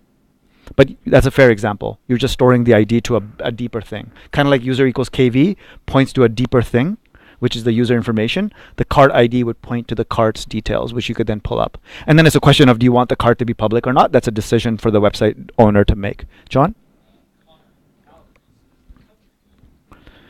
Yeah, it could be something more locale specific as well. Like language is locale specific. It could be country as well. So usually sales websites where only certain products are available in your country, and currency conversion. That's actually a really good point. So again, locale related. So like currency, country, things of that nature. Yes, some websites do it with domains like .ca, but others would actually, I think even Amazon, it's like, I think it goes to /ca, but I'm not sure. There's other sites that do, right? So something to keep in mind. Great answer, Connor. Okay, so let's move on to user authentication. We have very little time, 9 minutes, so I'm going to go a little bit faster with my solution there. So here we have another demo, another incomplete solution for user authentication. I've already got a login form that will post a login with username and password. And it takes you to sign up if you want. And sign up is it's pretty simple as well. It's username and password. And it just posts to /sign up. We will not implement sign up. We don't need sign up to implement login. Then there's this like page that's like the secret page called treasure. And then of course the home page as well that takes you to login or sign up. So if we were to look at the Express server, again, Fairly simple in terms of setup, fairly similar to what we already have in Tiny App. And then you've got your home page, which is the welcome page that we saw before with the other demo. You've got the treasure, which is supposed to be a secret page, so it shouldn't just be rendering without checking. And then you've got the login page that we care about as well. So let's bring this one up.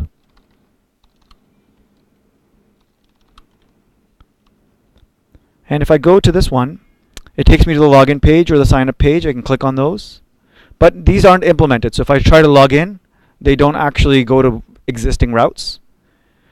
And if I go to treasure, indeed I'm able to see the treasure, like literally treasure, despite being not logged in. So this is also a problem, right? So we want to guard this against anybody because this is supposed to be secret information. So in order to kind of work towards a solution here, I have a bunch of problems. I think what I'll start with is login not working, right? So /login, when I click login, doesn't do anything. So let's go with that problem. It's an easy one to kind of solve it incrementally. So our auth handlers can go here. We're going to handle a post this time for login. And we'll just response.send back the request.body.username just to make sure that is coming up as a debugging step. So I've kind of done two steps in one. I didn't just keep it empty, basically for the interest of time. And so now when I submit this post, I expect to see, I guess if I actually do it with a username, I expect to see that username come back. And then there's also the password, which will be request.body.password. So what I need to do is actually confirm that the user exists based on the username. So I need to basically try to fetch the user by username. So I'm going to assume I have a database of users called users, and they are stored by their username. So I would say const user equals users, and then use the username to fetch from that database or from that object. Okay? And then I would res.send maybe just the username from that user. So now I have the object, I'm going to send from it. I'm causing an error intentionally because I know that users database does not exist. So what I expect to see is users is undefined because I haven't defined that database. Notice me working with errors first. Next, I'm going to actually define that fake database as objects, and I'm going to say that there's a couple of users in here, and those themselves are objects, similar to your URL database. I won't bother with last name, and then we have password. I won't bother with email, even though those would be things that you would have. Right? Maybe we'll do 2 of these.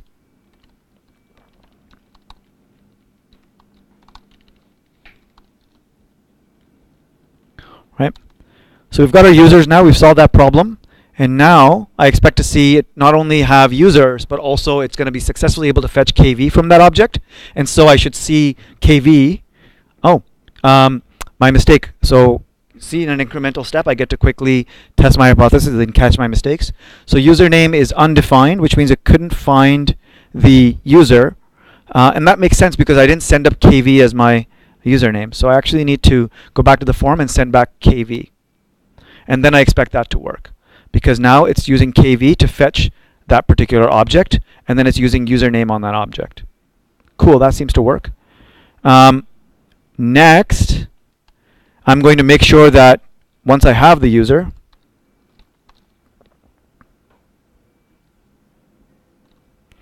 I now need to check the password, right? So if user.password is equal to request.body.password, in that case, this is success. If that's not the case, this is password fail. And in this case, it's username fail, right? Thomas from Calgary is asking if rather than rushing, can we go over? I will do both. I'll do a little bit of rushing and go a little bit over time. So hopefully people are still with me here in terms of what I'm implementing. I will probably go to 11:15. The people who have a meeting with at 11 will have to wait. I did start a little bit late for what it's worth. Um, so we have a success case. Now the truth is I have a nested if where I'm checking to see if the user is there and then going into an if statement. Whenever I have a nested if like that, I can usually combine them into one if with just doing and, right? So I'm just going to refactor and say if user, and if the user is there and the password is equal, then we have success. We don't know which one is success. Is it the password matched? Sorry, we don't know what's failed if it fails. We don't know if the user was not found or if the password didn't match. But we don't care because we're going to give back the same error message saying, hey, like one of those things didn't work. I'm not going to tell you which one. And so I can just keep this as one if.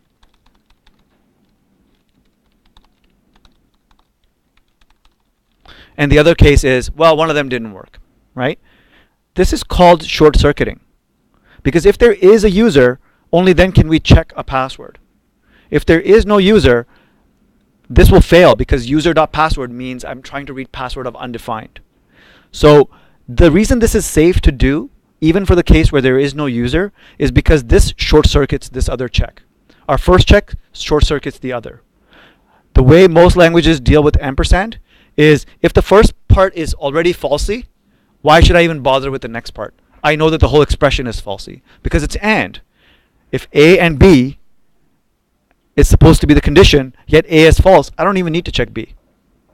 Right? So this is called short circuiting. If you're not fully understanding what I'm saying because I'm being a little bit rushed, that's okay. Write down short circuiting and research this a little bit.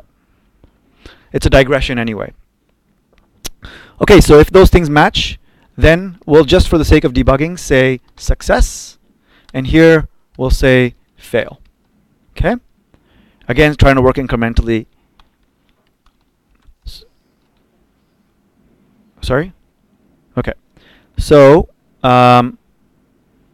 let's go back to the login page. Let's restart our node server. And now if I use KV but with the wrong password, I expect fail. But when I go in with the right password, I expect success. Perfect. Does this make sense so far, what I've done here? There's no cookie work yet. All I'm doing is fetching the form data, just like with TinyApp, and using it to fetch some data from the object. At this point, I can say, okay, on success, I have fetched the user, and they're successfully supposed to be logged in. So what should I do here?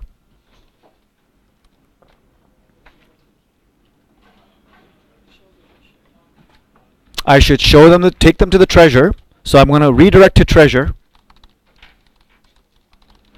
Now this will work and I'll see the treasure, but that's because the treasure is not really being guarded by the cookie check itself. So I should also ideally set the cookie, right? Because they're logged in now. So I would argue that you would say response.cookie. This does not need any kind of library, but we still have them enabled for our other situation.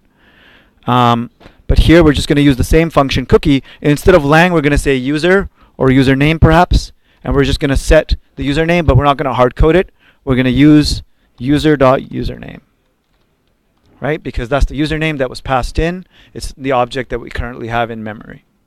We could also use request.body.username. They equate to the same thing since we use them to fetch the user.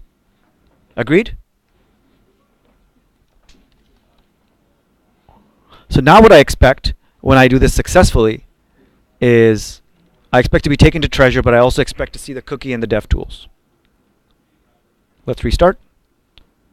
And let's go back to login and log in successfully.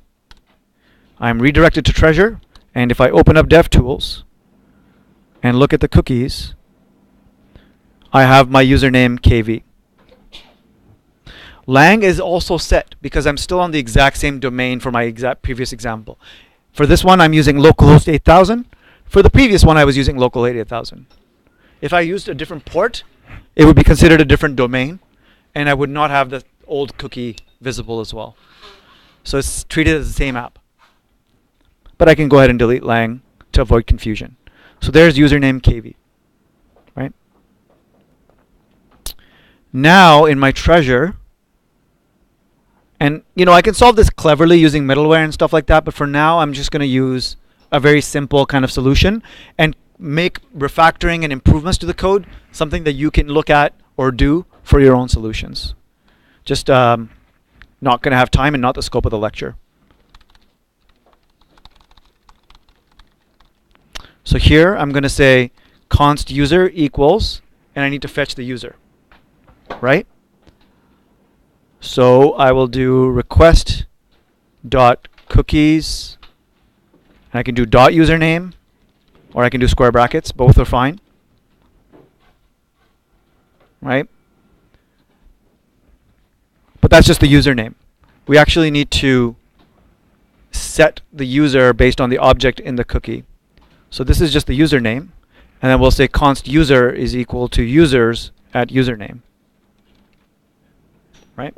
But only if username is actually there, because it's possible that they tried to access the treasure without being logged in. And so we really should say if username, then this. Otherwise, we're not even going to render the treasure. We should just take them back to the home page, because they should not be able to access the treasure. And even though there is a username in the cookie, we still need to make sure that they are a valid user. So try to actually fetch them from the object. And so if the user is there, then we're good, and we consider that logged in. Otherwise, we again do this. And once again, I find myself having to do nested if statements with very similar outcomes in the else. Right? Both else's seem to redirect a slash, and I have a nested if, and the inner if is dependent on the outer if. Again, I can collapse this to one if statement using short circuiting. Okay? So I would do this. Const user equals this is not undefined, so this is there, and that. This is kind of confusing probably to look at it first. But what I'm saying is, actually I'm not sure if this will work. I think it will. So username and get that. And then here we're just going to say if user, and then the user is there. And so we can render treasure. Let me actually make sure this works. And then I can justify it. So here I expect to see the treasure because I am logged in as a valid user. Username is not defined. Whoops, sorry about that. This needs to be request.body.username because I'm no longer using a local variable called username.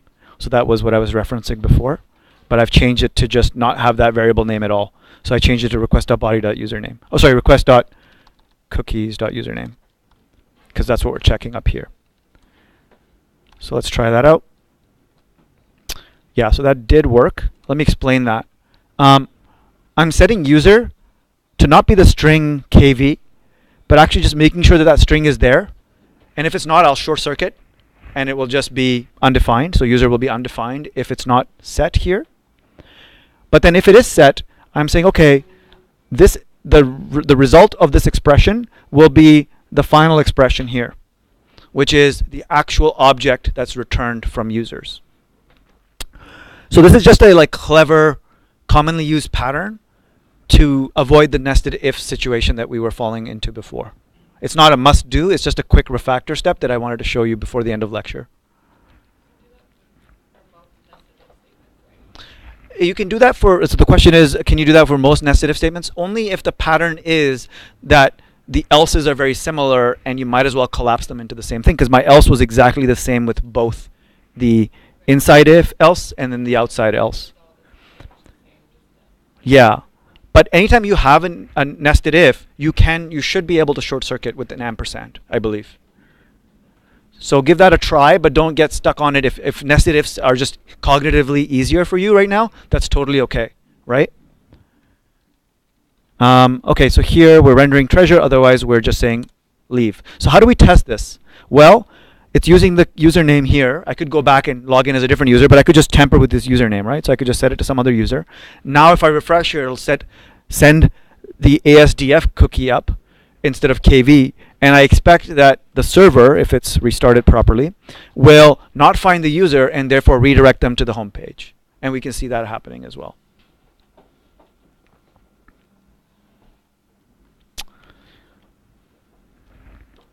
So I'll leave it there in terms of that implementation because it's a login as well as a login checker to make sure that you're logged in. Any other page that we would have where we would need the user, we would need to do this check. And hopefully your mind jumps to, well, that means I would have to copy this code everywhere. And then hopefully your mind then jumps to what? Yeah, a function. If you're copying the same code over and over, make it a function. Call the function. So that'll be a step that you can mark yourself as a to-do, refactor by making this a function. Then you'd see yourself calling that function over and over again in multiple routes that need to fetch the user to verify that they're logged in.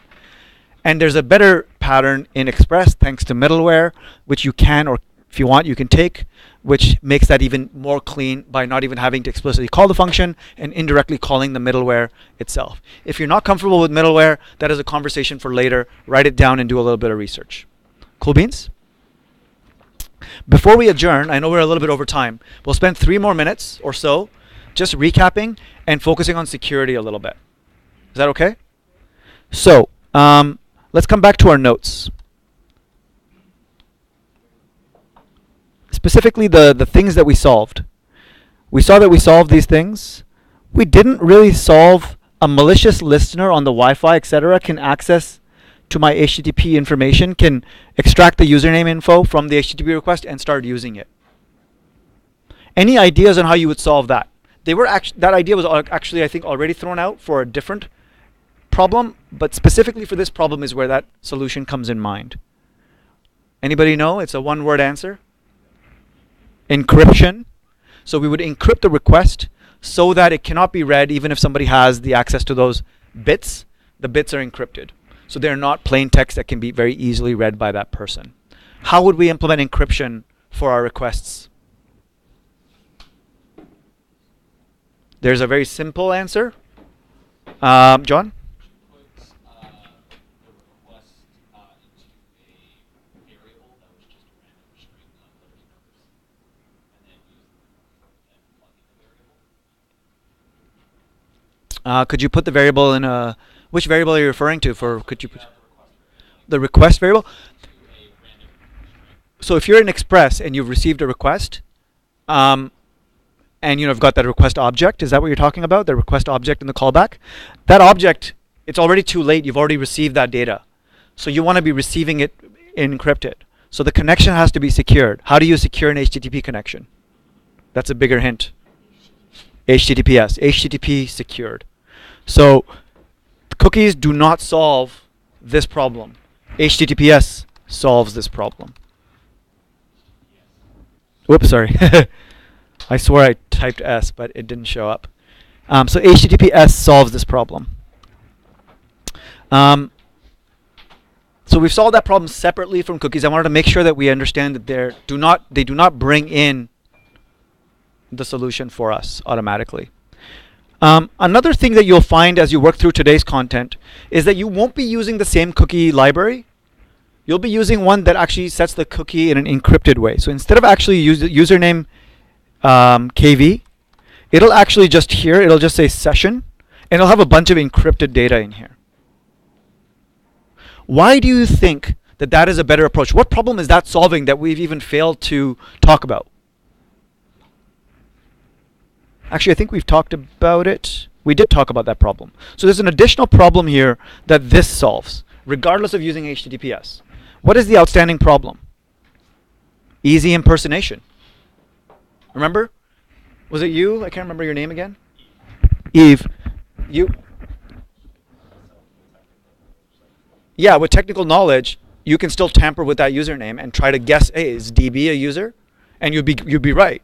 And so HTTPS or otherwise, if I can open up DevTools and tamper with username KV, that's a problem. And to avoid that tampering, we also want to encrypt the cookie regardless of using HTTPS. So do you see the difference? HTTPS solves the man or person in the middle problem, which is somebody listening in the middle and stealing that information.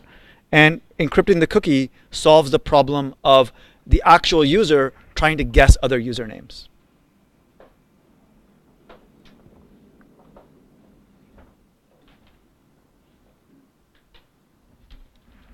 There is one final security problem that is a common security problem in our solution. I'll even show you where it is, but I want you to guess what it is.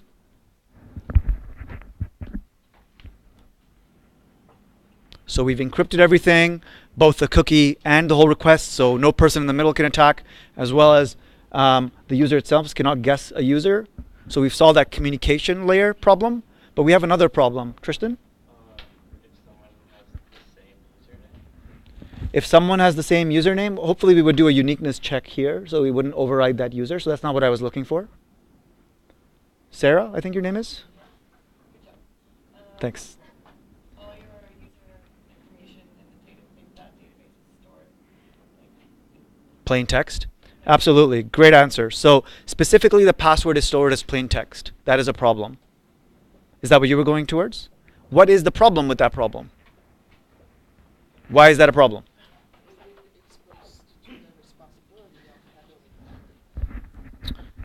Say that again? You are like whoever keeps that data valuable for the security. Yeah, it's a bit too, again, presumptuous, because you're hoping that in the future that data never leaks. Because if it does, and the password is just stored like that, now again my accounts have been compromised and anybody can just use the username and password. So there's another layer of security that needs to be added in order to obfuscate these passwords. And that is not through encryption, but actually through a technique called hashing. And I will leave that to your day's readings and exercises to explain that. But you'll also be using not only encrypted cookies, you won't be using HTTPS because you're doing development locally. So just know that that's something you would do if you were to deploy your app to a server. It would have to be HTTPS to be secure. And then you will also be using a library called bcrypt to hash the passwords so that in the event of a breach or developers having access to passwords, it's not easy for them to be able to log in and impersonate a user. Cool beans? Sorry for going over time. Hopefully this was a good enough recap and talk about security. I'll send out notes that aren't exactly what we typed out here because they're a bit more fleshed out, but they're essentially all of this stuff here, right? And you'll be implementing, hopefully today, you'll be implementing your cookies and hashing so that you can have user authentication in TinyApp. Good luck. Cheers.